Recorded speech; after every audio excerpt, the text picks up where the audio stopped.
Welcome back to Canada Accounting Insights. Today, we're tackling one of the most underrated but absolutely foundational topics in audit and assurance: client acceptance and continuance.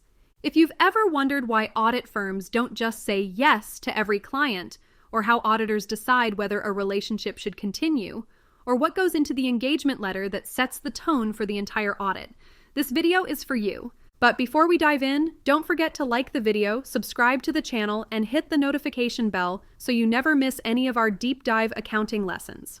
All right, let's get started. Let's begin with the big picture. Client acceptance and continuance is the very first stage of every audit.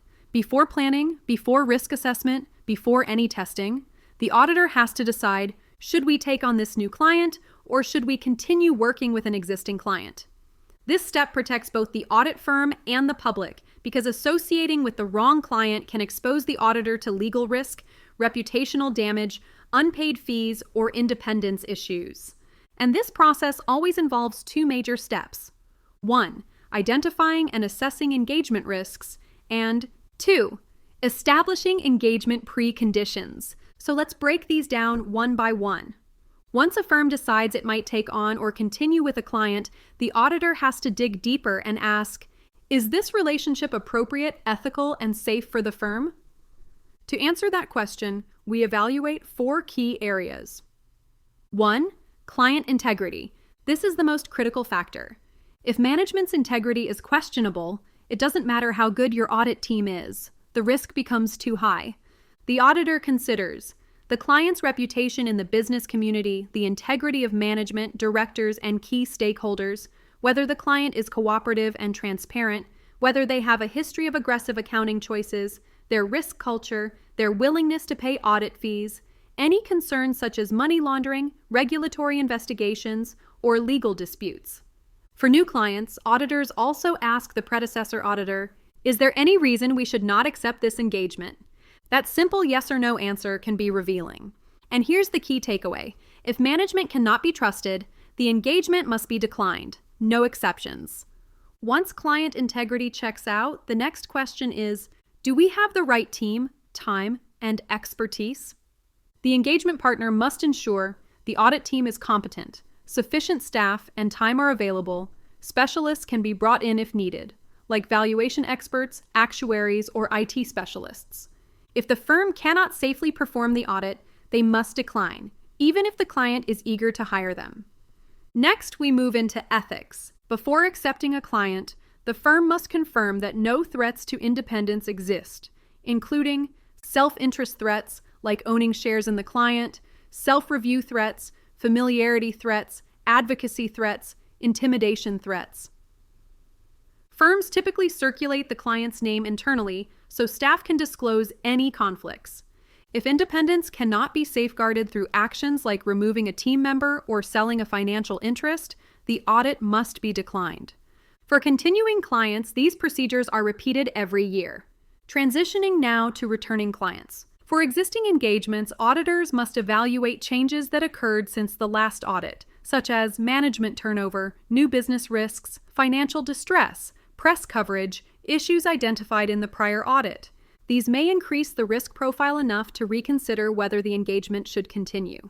Now that we've covered engagement risks, let's transition into the second major step.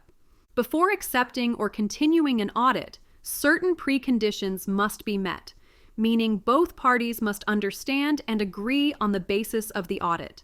This involves 2 key responsibilities. The auditor evaluates whether the framework makes sense by considering the nature of the entity, the purpose of its financial statements, whether the statements are general purpose or special purpose, whether laws require a specific framework, like IFRS or ASPE. If the chosen framework is not appropriate, the auditor cannot accept the engagement. After confirming the framework, the auditor needs written agreement that management accepts its responsibilities. Management must acknowledge responsibility for preparing the financial statements, designing and maintaining internal controls, providing the auditor with access to all information, additional information upon request, access to staff and others necessary for audit evidence. If management refuses these basic responsibilities, the auditor must decline.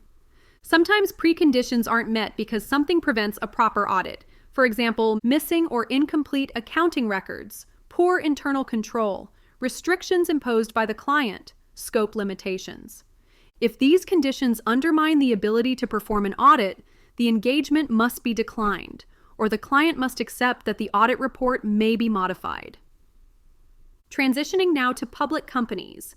For public entities, auditors are typically reappointed during the annual general meeting, the AGM. This means auditors must evaluate continuance before the AGM, and often, firms perform these procedures during the completion of the current year's audit. This timing ensures the auditor has time to withdraw if needed, the firm avoids starting a high-risk engagement by accident, planning for the next audit only happens after the decision is made. Now let's wrap up with one of the most important deliverables in this entire process, the engagement letter. The engagement letter is essentially the contract between the auditor and the client. It must be signed before the audit begins. The engagement letter outlines the objective and scope of the audit, the auditor's responsibilities, management's responsibilities, the applicable financial reporting framework, the expected form and content of the audit report. For continuing clients, auditors must evaluate whether a new letter is needed, for example, when there are significant changes in circumstances. This letter ensures both parties are aligned and helps prevent misunderstandings later in the audit. And that's all for today. To close out the technical content, here are the key takeaways. Client acceptance and continuance is the first stage of every audit. Auditors must evaluate client integrity, competence, resources, independence, and significant matters. They must also confirm preconditions, including the appropriate reporting framework and management's responsibilities. If risks cannot be managed or independence cannot be safeguarded, the engagement must be declined. The engagement letter formalizes the agreement and must be obtained before starting the audit. This stage sets the tone for the entire audit and protects both the firm and the public. If you found this breakdown helpful, make sure to like, subscribe, and share this video with your classmates or colleagues preparing for the CPA exams. And as always, thank you for watching Canada Accounting Insights. I'll see you in the next video.